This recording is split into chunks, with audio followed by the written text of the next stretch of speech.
আমরা সকলে শক্তি অনুভব করতে চাই।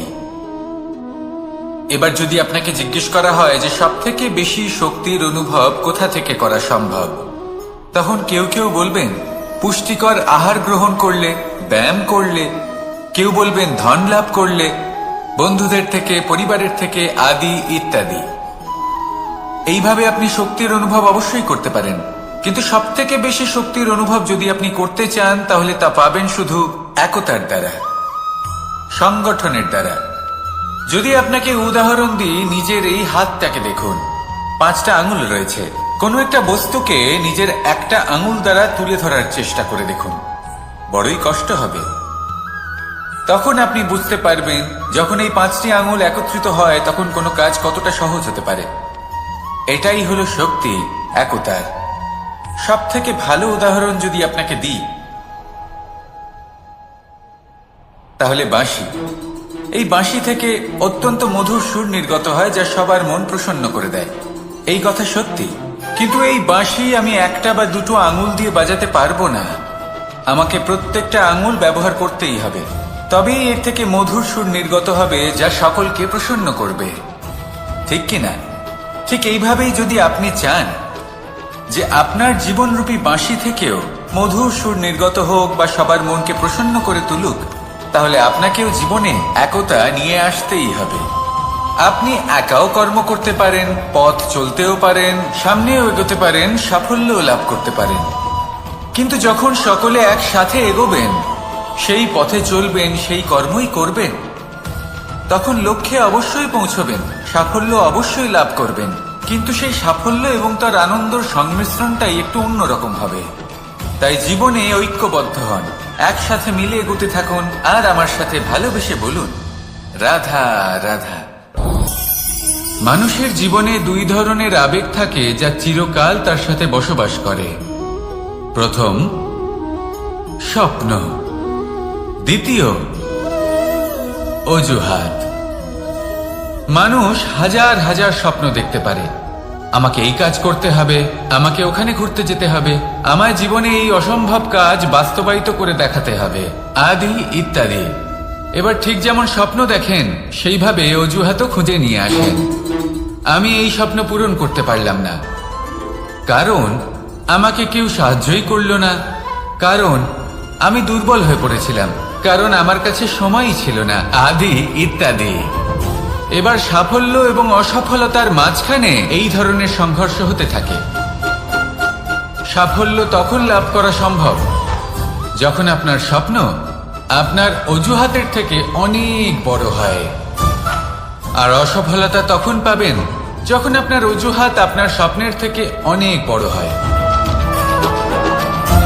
আপনি যদি সাফল্য লাভ করতে চান তাহলে চেষ্টা করতে থাকুন, পরিশ্রম করুন। যদি অসফল হন তাহলে ভয়ভীত হওয়ার কোনো প্রয়োজন নেই।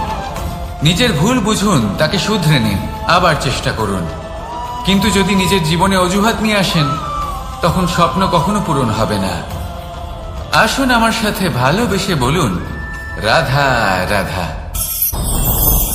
আমার জীবনে পরিচয় হয়েছে অনেক ব্যক্তির সাথে, ভিন্ন ভিন্ন ধরনের মানুষ। এনাদের সাথে আলাপ হয়ে খুব ভালো লেগেছে, অনেক শিক্ষাও লাভ করেছি। আমি তাদের সাথেও আলাপ করেছি যারা অনেক উচ্চ স্তরে পৌঁছে গেছেন, আবার তাদের সাথেও যারা নিজেদের জীবনে বিশেষ কিছু করতে পারেননি। তাদের সাথেও পরিচয় হয়েছে যারা সফল, আবার তাদের সাথেও যারা অসফল। এবার এই সবই একই রকম মনে হয়। এদের মধ্যে পার্থক্য শুধুই মানসিকতার। যখনই কোনো অসফল ব্যক্তির সাথে পরিচয় হয়েছে তখনই দেখেছি তাদের কাছে সবসময় একটা অজুহাত রয়েছে যে কেন তারা সফল হতে পারেননি। কখনো তারা দোষ দিয়ে থাকেন তাদের ভাগ্যকে, তাদের পরিস্থিতিকে, দোষারোপ করতে থাকেন তাদের মাতা পিতাকে, আত্মীয়দের, বন্ধু বান্ধবদের। কোনো না কোনো অজুহাত সবসময় এদের কাছে থাকে যে কেন তারা সফল হতে পারেননি।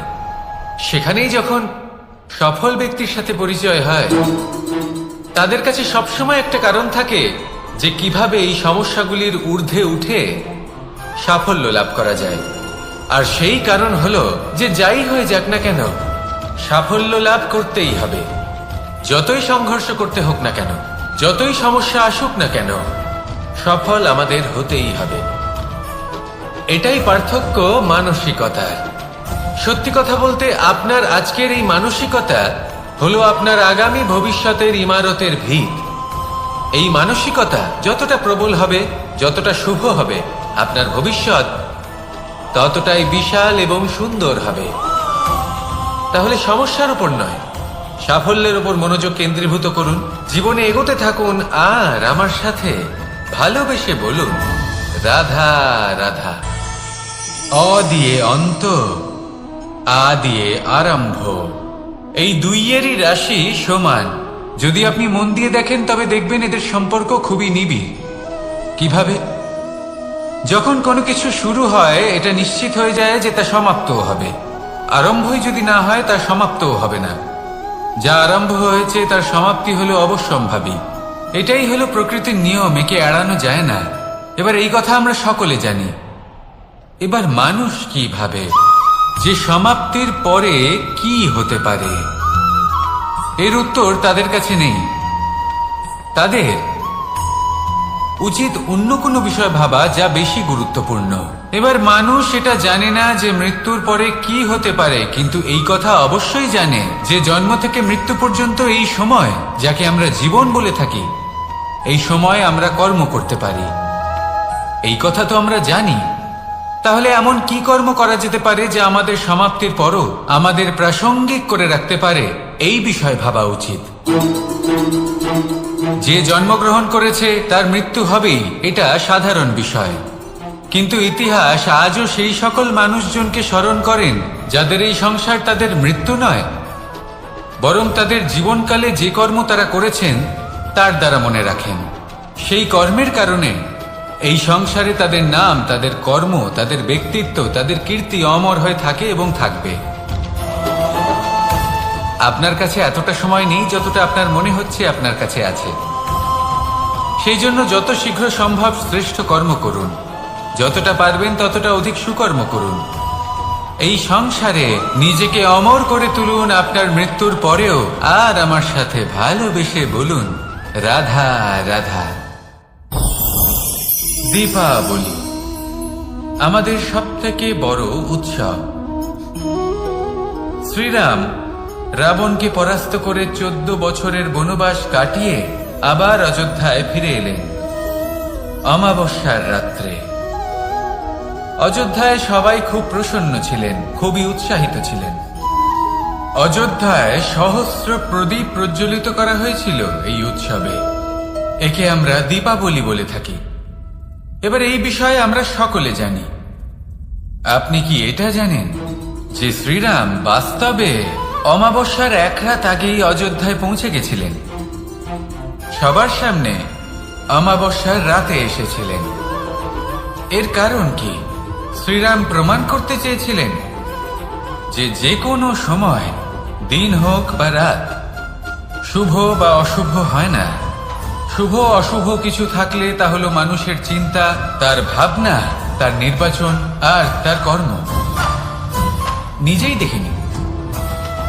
শ্রীরাম শুভ কাজ করে ফিরেছিলেন এবং অমাবস্যার মতো গভীর এক রাত্রিকেও দীপাবলিতে পরিবর্তিত করেছিলেন।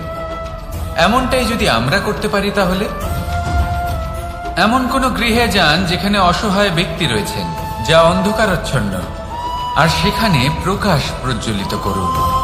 প্রকাশ সহায়তা, প্রেরণা, আশা। যদি এমন কিছু আমরা করতে পারি তাহলে তাকে প্রকৃত অর্থে দীপাবলি বলা যেতে পারে। তাহলে নিজের পরিবারের সাথে দীপাবলি পালন করুন। আপনাদের শুভেচ্ছা জানাই।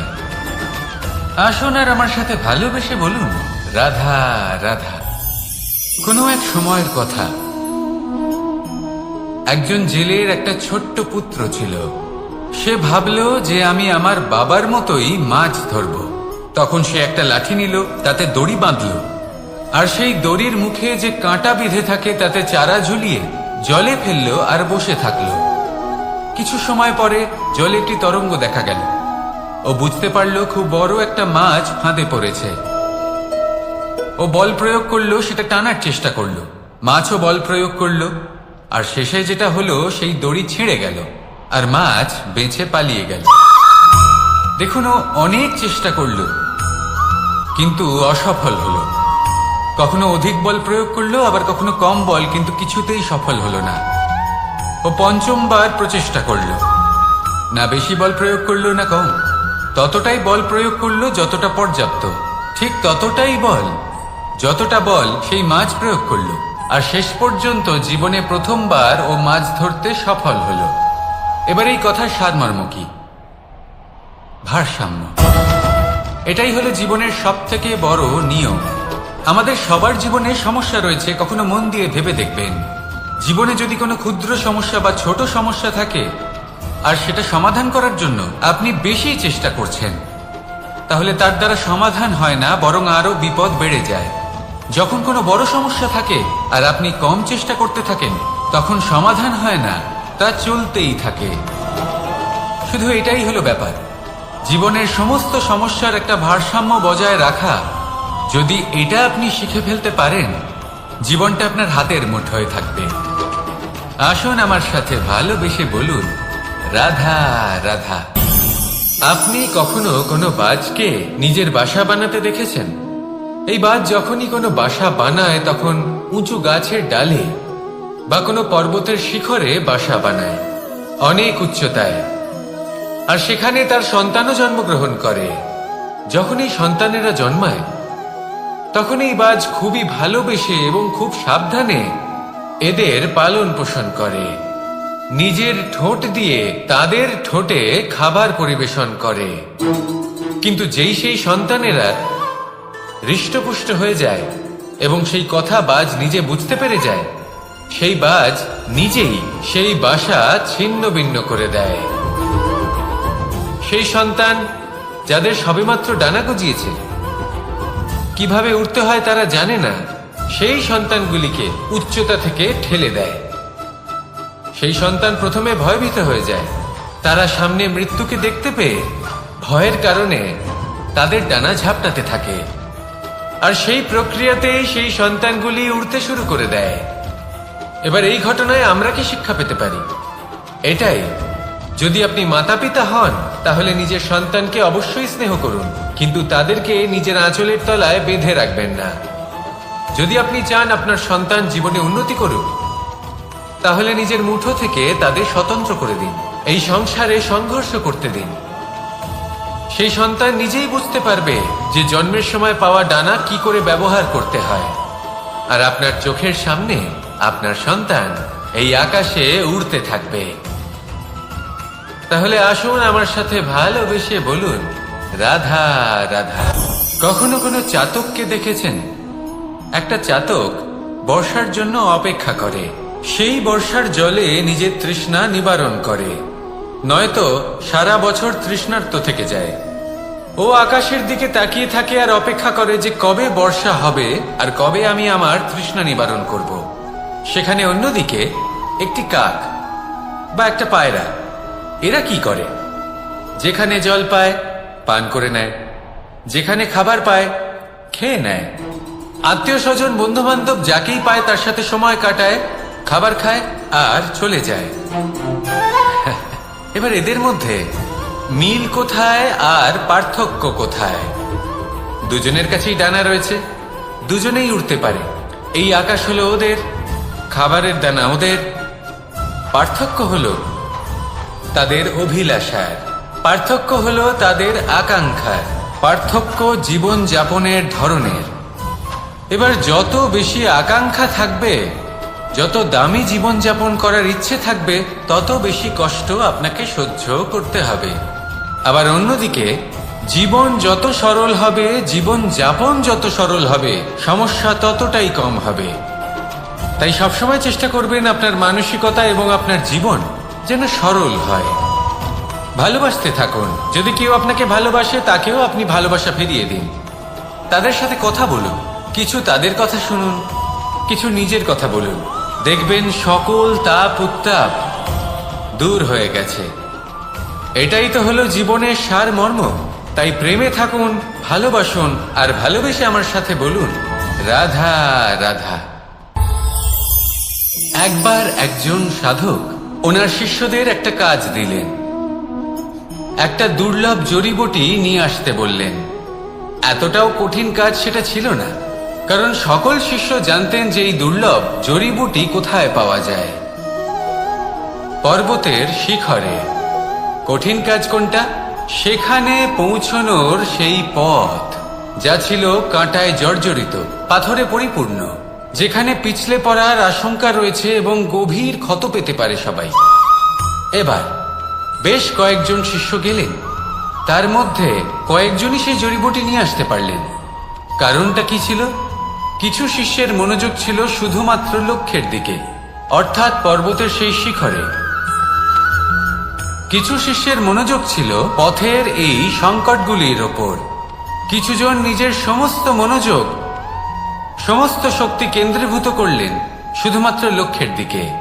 বাকিরা মনোনিবেশ করলেন এই সংকটের থেকে নিজেকে বাঁচাতে। কিন্তু যাদের মনোযোগ শুধু লক্ষ্যের দিকে ছিল, শুধু তারাই জড়িবুটি নিয়ে আসতে পারলেন। কারণ কি ছিল? একটা সহজ ব্যাপার যা আমাদের বুঝতে হবে। আমরা যদি লক্ষ্যে পৌঁছতে চাই, তাহলে বিপদের সম্মুখীন তো আমাদের হতেই হবে, আর কোনো বিকল্প নেই। যন্ত্রণাও হবে, পায়ে কাঁটাও হয়তো ফুটতে পারে, হয়তো পড়েও যেতে পারেন, হয়তো রক্তপাতও হতে পারে। কিন্তু তার সাথেই সাফল্য অর্জনের যে আনন্দ, সেটাও পাওয়া যায়।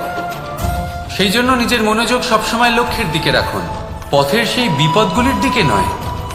সত্যি কথা বলতে, এই বিপদ এটা কিছুক্ষণের, আজ আছে কাল নাও থাকতে পারে। কিন্তু যদি লক্ষ্যকে প্রাপ্ত করতে পারেন, তাহলে তার আনন্দ আপনার সাথে সারা জীবন রয়ে যাবে। তাহলে লক্ষ্য প্রাপ্ত করুন আর আমার সাথে ভালোবেসে বলুন, রাধা রাধা। এই সংসারে সবাই বলেন, আমি অর্জুনের মতো হয়ে উঠতে চাই। সবাই চায় যে তারাও যেন অর্জুনের মতো গান্ডীব লাভ করে। তারাও চায় যে তাদেরকেও মহাদেব এসে পশুপতি অস্ত্র দান করবেন। তারাও এটাই চায় মহাভারতের মতো মহাসংগ্রামে বিজয়ী হতে। কিন্তু সবাই ভুলে যান যে অর্জুন যা হতে পেরেছিলেন, সবকিছুই অর্জন করেছিলেন। যদি আপনিও অর্জুনের মতো গান্ডীব লাভ করতে চান, তবে আপনাকেও তার মতোই শ্রেষ্ঠ কাঠ নির্বাচন করতে হবে। সেই কর্ম আপনাকেই করতে হবে। তার প্রত্যঞ্চা যাতে তীব্র হয়, তার জন্য আপনাকে সর্বশ্রেষ্ঠ দড়ি খুঁজে বের করতে হবে। আপনার বাণ যাতে ঘাতক হয়, সেই জন্য আপনাকে নতুন নতুন ধাতু খুঁজে বের করতে হবে। সেই শিক্ষা আপনাকে লাভ করতে হবে, তবেই আপনার ইচ্ছে পূর্ণ হবে। অর্জুন হওয়া বড়ই সরল, যদি আপনি কিভাবে অর্জন করতে হয় তা জানেন। শুধুমাত্র স্বপ্ন দেখেন যারা, তারা কখনোই অর্জন করতে পারবেন না। কিন্তু যদি কেউ অজ্ঞাতবাস ভোগ করতে পারে, যদি কেউ লাক্ষাগৃহ থেকে পালিয়ে বাঁচতে পারে, যদি কেউ কঠোর তপস্যা করতে পারে, প্রতীক্ষা করতে পারে এবং পরিশ্রম করতে পারে, তাহলে সে অর্জুন অবশ্যই হয়ে উঠবে। যদি আপনি অর্জুন হয়ে উঠতে চান, তাহলে কর্ম করতে শিখুন আর আমার সাথে ভালোবেসে বলুন, রাধা রাধা। বিগত দিনের কিছু কথা মনে পড়ে গেল। এক অদ্ভুত ঘটনা যা অমূল্য শিক্ষা দিয়ে যেতে পারে। বিষয় হলো যক্ষের সাথে যুধিষ্ঠিরের কথোপকথন। একবার যক্ষ যুধিষ্ঠিরকে জিজ্ঞেস করলেন।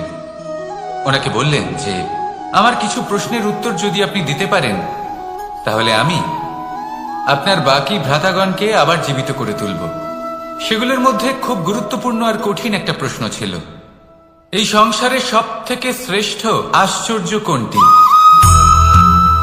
এই প্রশ্ন আমি আপনাকে জিজ্ঞেস করছি।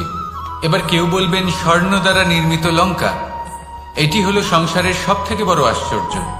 কেউ বলবেন বরফে ঢাকা সেই পর্বত যা আকাশ স্পর্শ করে। কেউ বলবেন সেই সমুদ্র যার গভীরতা মাপা অসম্ভব ব্যাপার। কেউ বলবেন সেই বায়ু যা আমরা দেখতে পাই না, কিন্তু তা আমাদের জীবন দান করে। সংসারের সব থেকে বড় আশ্চর্য কি, সেই প্রশ্নের উত্তর যুধিষ্ঠির দিয়েছিলেন, আর তা ছিল শ্রেষ্ঠ উত্তর এবং উচিত। উনি বলেছিলেন যে সংসারে প্রতিদিন কোনো ব্যক্তি জন্ম চেষ্টা করুন যাতে আপনি যে কাজ করছেন তার দ্বারা যেন অন্যের মঙ্গল হয়। এই প্রচেষ্টাই আপনার জীবনকে প্রসন্নতা আর প্রেম দ্বারা ভরিয়ে তুলবে। এই মন সুপ্রসন্ন হয়ে বলবে, রাধা রাধা।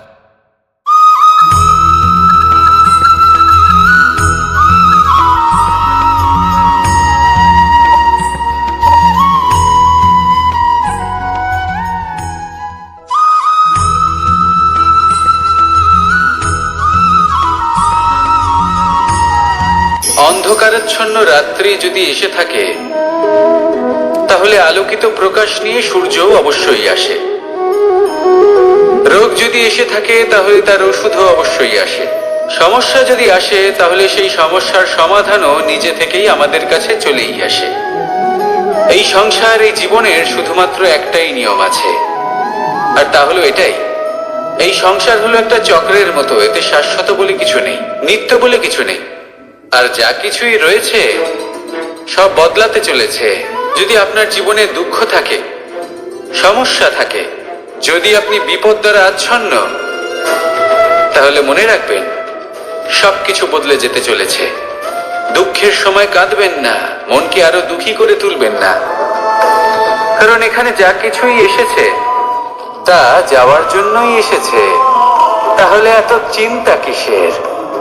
আনন্দ সহকারে জীবন যাপন করুন, আর আমার সাথে ভালোবেসে বলুন, রাধা রাধা। যদি কোনো সিংহ বানরের মতো গাছে চড়তে চেষ্টা করে, তাহলে কি হবে? একটা মাছ যদি মাটিতে হাঁটতে চেষ্টা করে, তাহলে কি হবে? তারা বিফলই হবে। কিন্তু এরকম কেন হয়? তার কারণ হলো প্রকৃতির রচনা কিছুটা এরকম। এখানে প্রত্যেকটি ব্যক্তিকে, প্রত্যেকটি প্রাণীকে আলাদা আলাদা গুণের অধিকারী করা হয়েছে, এবং সকলকে একটা সীমাও প্রদান করা হয়েছে। এবার এই যে বৃক্ষ, পশু, পাখি, এদের মধ্যে সেই ক্ষমতাই নেই যে এরা নিজেদের যাচাই করতে পারবে, নিজেদের সীমাগুলো বুঝতে পারবে, নিজেদের সদ্গুণগুলো চিনতে পারবে। এরা সেটা করতে পারবে না। কিন্তু মানুষ তো আলাদা। মানুষের কাছে সেই বিশেষ শক্তি আছে যে তারা পূর্ণরূপে নিজেদের যাচাই করতে পারবে, নিজেকে পূর্ণরূপে বুঝতে পারবে, নিজের দোষ, নিজের অপগুণ, নিজের সদ্গুণ, নিজেদের সীমাগুলো তারা বুঝতে পারবে। আর এটা অত্যন্ত গুরুত্বপূর্ণ। কথায় আছে যে যদি সাফল্য লাভ করতে হয়, তাহলে নিজেকে যাচাই করে নিতে হবে। তাই নিজেকে যাচাই করুন, নিজের সাথে পরিচিত হয়ে যান, এবং জীবনে কর্ম করতে থাকুন। সাফল্যের শিখরে অবশ্যই পৌঁছে যাবেন। আর ওখানে যদি যান, তাহলে এই মন প্রসন্ন হয়ে অবশ্যই বলবে, রাধা রাধা। বনের মধ্যে যদি আপনি কোনো বিষাক্ত সাপ দেখেন, তাহলে কি করবেন? আপনি তখনই তার থেকে দূরে পালাতে চেষ্টা করবেন। আর এটা কেন করবেন? নিজের রক্ষার্থে। এই কথা আমি নয় মেনে নিলাম, কিন্তু নিজের জীবনে এটা করেন না কেন? আপনি যেখানেই যান, যে স্থানেই যান না কেন, প্রত্যেক সময়, প্রত্যেক মুহূর্তে এমন বিষাক্ত সাপ আপনি অবশ্যই খুঁজে পাবেন। আর সেই সাপ নয় যাদের আপনি বনে খুঁজে পাবেন, এরা হলো সেই সাপ যা আপনাকে পাপ করতে বাধ্য করবে। আপনার অন্তরের বাসনা, ক্রোধ, অহংকার, লোভ, ঈর্ষা, এদের বৃদ্ধি ঘটাবে। দেখুন, বনের এই সাপ আপনাকে একবার ছেড়ে দিতেও পারে, ছোবল নাও মারতে পারে, কিন্তু এই যে পাপরূপী সাপ আছে, তা অবশ্যই ছোবল মারবে।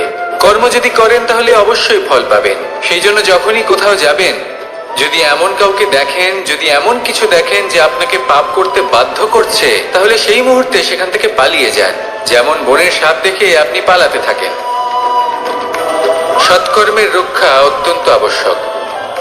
আসুন আর আমার সাথে ভালোবেসে বলুন, রাধা রাধা। মনুষ্য জীবনের সব থেকে বেশি গুরুত্বপূর্ণ বিষয় হল মনের একাগ্রতা। এই সংসারের যে কটি মহান কার্য সম্পাদন হয়েছে, তা হল মনের এই একাগ্রতার একমাত্র ফল। আপনি অবশ্যই দেখে থাকবেন, অনেক ছোট বড় নদী যা বয়ে চলে, তাদের সামনে একটা বাঁধ নির্মাণ করা হয় সেই সব নদীর জল সঞ্চয় করতে। বাঁধ হয়ে গেলে প্রয়োজন মতো বা মনের ইচ্ছে মতো তাকে ব্যবহার করা সম্ভব। এবার এটাই আমাদের মনের সাথেও সম্ভব।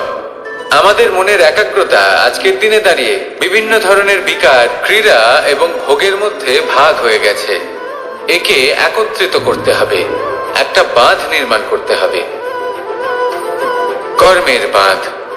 আপনাকে শুধু এটাই করতে হবে, যেটা উচিত কর্ম সেটাই করুন, যেটা অনুচিত কর্ম সেটা করা থেকে নিজেকে বিরত রাখুন। ব্যাস, এই কাজটাই আপনি করতে থাকুন, মনের মধ্যে একাগ্রতার বাঁধ নির্মাণ করুন। আর একবার যদি তা নির্মাণ হয়ে যায়, তাহলে যখন চাইবেন, যেখানে চাইবেন, যতটা চাইবেন একাগ্রতা প্রয়োগ করতে পারবেন। আর একবার যদি আপনি এটা শিখে যান, তাহলে এই সংসারকে বদলে ফেলার মতো কাজ আপনি করতে পারবেন, সমাজকে শোধরাবার মতো কাজ করতে পারবেন। তাহলে এই মনকে একাগ্র করুন আর আমার সাথে ভালোবেসে বলুন, রাধা রাধা। আমরা সবাই ফল খাই, কিন্তু আমাদের সেই ফলই প্রিয় হয় যে পরিপক্ক হয়ে ওঠে, যেটা নম্র হয়, আর যে ফল অনেক বেশি মিষ্টি আর সুস্বাদু হয়ে থাকে, যাদের রঙে বাহার দেখা যায়। সেইভাবে জীবনে আমরা নানান মানুষের সাথে পরিচিত হই, কিন্তু সেই মানুষই আমাদের মন ছুঁয়ে যায় যারা বিনম্র স্বভাবের, যাদের বাণী খুব মধুর, যাদের অন্তরে আত্মবিশ্বাসের একটা তেজ, একটা রং দেখা যায়। এবার এমন ব্যক্তি আমরা কি করে হব? ঠিক সেইভাবেই যেমন একটা ফল রোদ, বর্ষা, শীত, বায়ু এই সকল সংকটময় পরিস্থিতির সম্মুখীন হয়ে পরিপক্ক হয়ে ওঠে, সেইভাবেই মানুষ সংকটময় পরিস্থিতির সম্মুখীন হয়ে পরিপক্ক হয়ে ওঠেন। যদি এই সংকটের সম্মুখীন হন, তাহলে অভিজ্ঞ হবেন, আর এই অভিজ্ঞতাই শিক্ষা দিয়ে যাবে। এই অভিজ্ঞতা আমাদের শিখিয়ে দেয় যে আমাদের বিনম্র থাকতে হবে, অহংকার করে কোনো লাভ নেই। মধুর বাণীর যে কি মূল্য তা আমরা শিখতে পারি। এই অভিজ্ঞতাই আমাদের বুঝিয়ে দেয় যে উচিত অনুচিত কোনটা, আমাদের দৃষ্টিভঙ্গি তৈরি করে, আর এই দৃষ্টিভঙ্গি দ্বারা আত্মবিশ্বাস জাগ্রত হয়। সেই জন্য জীবনে কখনো বিপদ থেকে দূরে পালাবেন না, সেগুলোর সম্মুখীন হন, অভিজ্ঞতা লাভ করুন, তার থেকে শিক্ষা লাভ করুন, এইভাবেই পরিপক্ক হবেন। আসুন আমার সাথে ভালোবেসে বলুন, রাধা রাধা। ধন সঞ্চয় করা সম্ভব, আর সেই জন্য ধন সব থেকে বেশি মূল্যবান সম্পত্তি নয়। এবার আপনি বলবেন, এ আমি কি বলছি? এই ধন খুব মূল্যবান, আমরা সকলে অর্জন করতে ব্যস্ত। সেটা এই কারণে, কারণ আপনারা জানেন না এই সংসারের সব থেকে বেশি মূল্যবান সম্পত্তি কি। এ হলো সেই সম্পত্তি যা কখনো সঞ্চয় করা সম্ভব নয়। আপনার কাছে যতই ধন থাকুক, তা দিয়ে আপনি স্বাস্থ্য লাভ করতে পারেন, বাড়ি কিনতে পারেন, আদি ইত্যাদি, কিন্তু আপনি যতই ধনী হন না কেন, ফেলে আসা দিনের একটা মুহূর্ত আপনি লাভ করতে পারবেন না।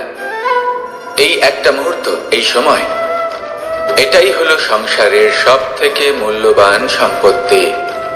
একবার চলে গেলে তা কখনোই ফিরে আসে না। আর এই মুহূর্ত যতই চলে যাক না কেন, আমরা স্মৃতির মাধ্যমে সেগুলি যাপন করতে পারি, তার আনন্দ উপভোগ করতে পারি। আর যার সাথে আমরা সময় অতিবাহিত করেছি, তার স্মৃতিতে আমরা চিরকাল জীবিত থাকতে পারি। সেই জন্য সময় সব থেকে মূল্যবান সম্পত্তি, তাকে এইভাবে নষ্ট করবেন না। প্রত্যেকটা মুহূর্ত উপভোগ করুন, আনন্দ করুন, আর ভালোবেসে বলুন, রাধা রাধা। কনক, কি সুন্দর একটা শব্দ। এর অনেকগুলো রূপ রয়েছে, অনেকগুলো অর্থ রয়েছে।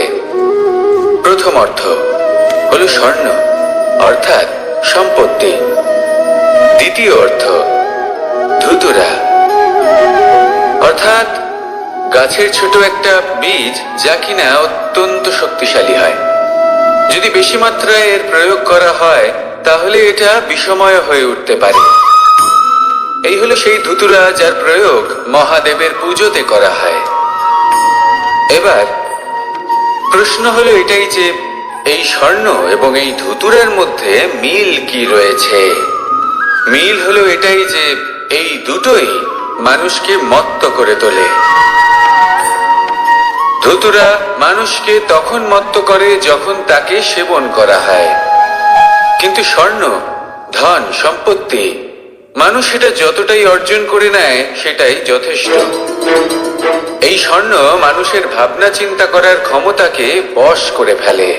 মানুষ সম্পত্তির লোভে মত্ত হয়ে ওঠে।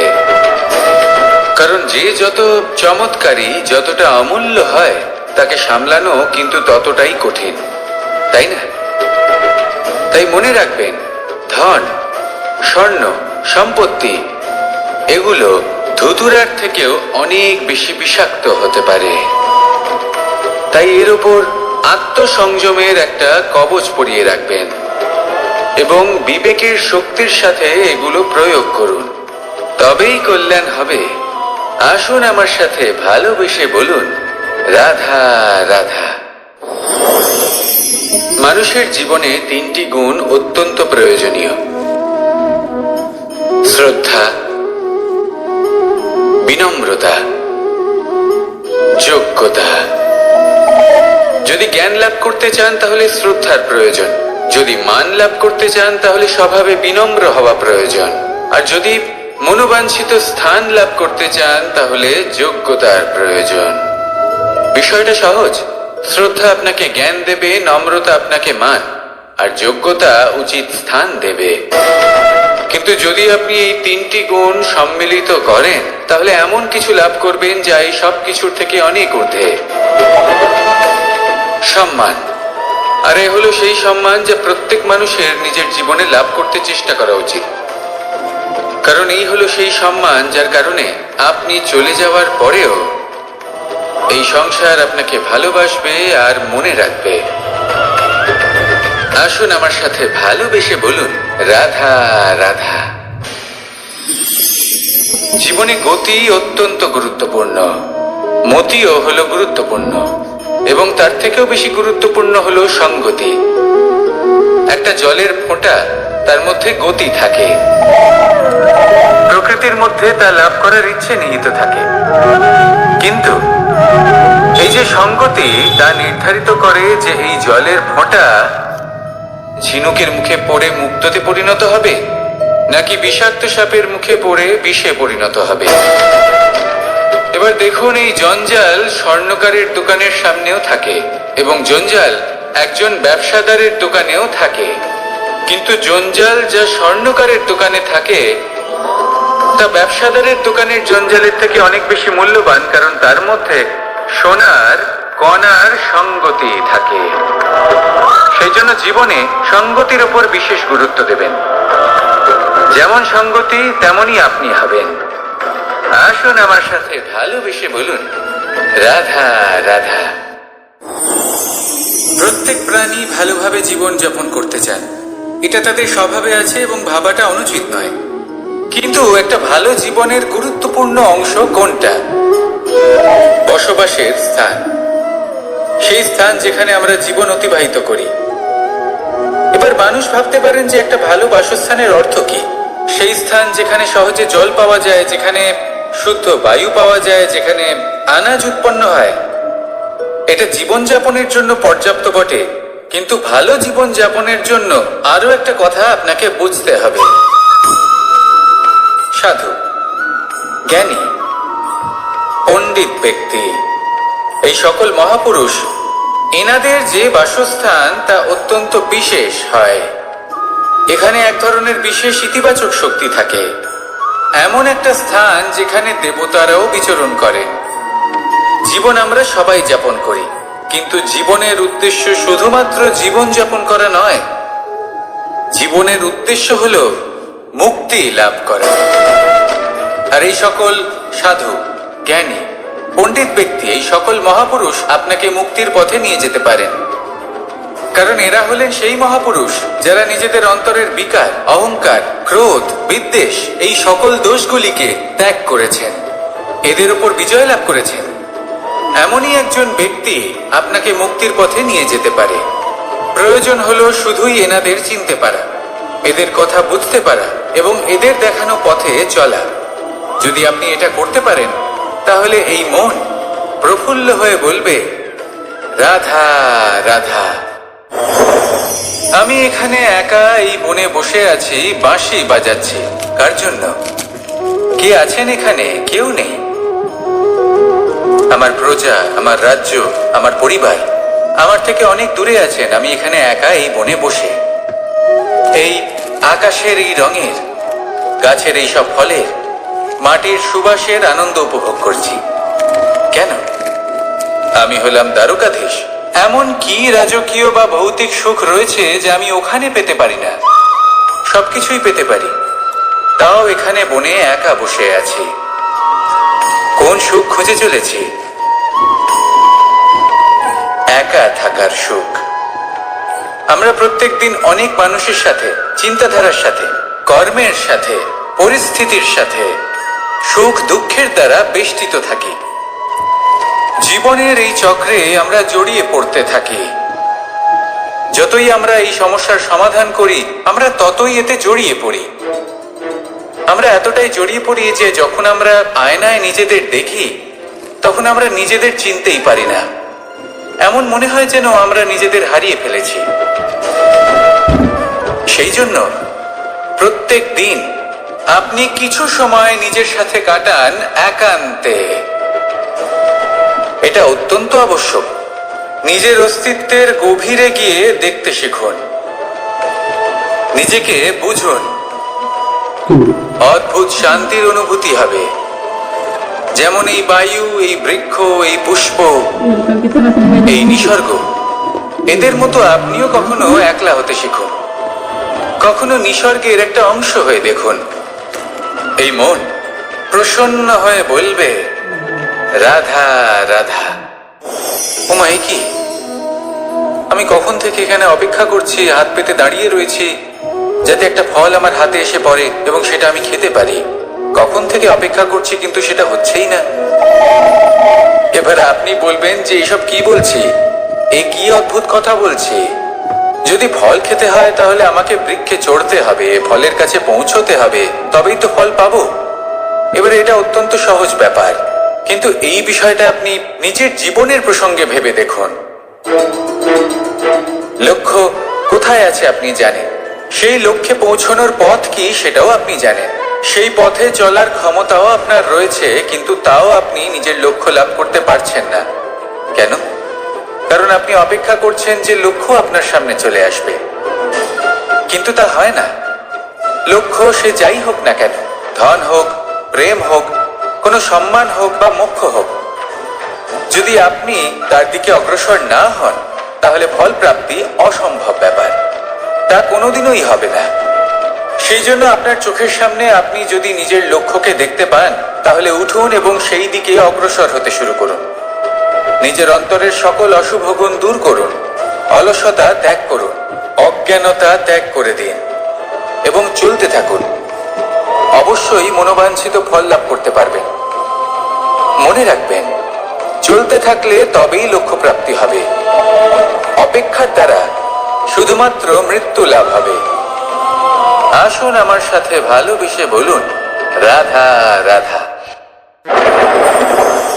আমি দ্বারকাধীশ এবং আমার সভাতে বিভিন্ন সময় বিভিন্ন ধরনের মানুষ আসেন, নিজেদের দাবি নিয়ে, নিজেদের ইচ্ছে নিয়ে। কখনো কেউ ভোজন চান, আবার কখনো কেউ ওষুধ, কখনো কেউ বস্তু চান, কেউ আবার চান বস্ত্র। কারোর জ্ঞান চাই, কারোর ধন চাই, আবার কারোর বাসস্থান। অনেক সময় আমি এই অনুরোধ, এই ইচ্ছে পূর্ণ করি না। এবার আপনি এটা ভাবতেই পারেন যে কৃষ্ণ তো তাহলে লোভী, ওর কাছে তো সবকিছুই রয়েছে, তারপরেও সে নিজের প্রজার ইচ্ছে পূর্ণ করে না, তাদের সমস্যাগুলি বুঝতে পারে না, তাদের সুখ স্বাচ্ছন্দ্য প্রদান করে না। আসল সত্য হলো এটাই যে কোনো সবল ব্যক্তি, যে কোনো গৃহস্থ ব্যক্তি যে কাজ করতে সক্ষম, তার পরিশ্রম দ্বারাই নিজের প্রয়োজনগুলি এবং ইচ্ছেগুলি পূরণ করা উচিত। এটা অত্যন্ত প্রয়োজনীয়, আর এগুলো তিনি করতে পারেন শিল্প, ব্যবসা, আচরণ অথবা জ্ঞানের ভিত্তিতে। এই পথে চলতে হবে, পরিশ্রম করতে হবে, তবেই সে কিছু অর্জন করতে পারবে।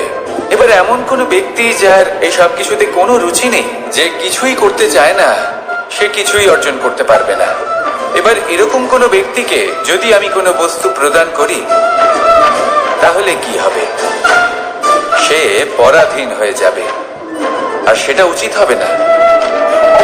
তাহলে কি করা উচিত? তাকে পথ দেখানো। তাকে বোঝাতে হবে যে কোন পথে চলে তুমি নিজের লক্ষ্য প্রাপ্ত করতে পারবে। শিল্প, জ্ঞান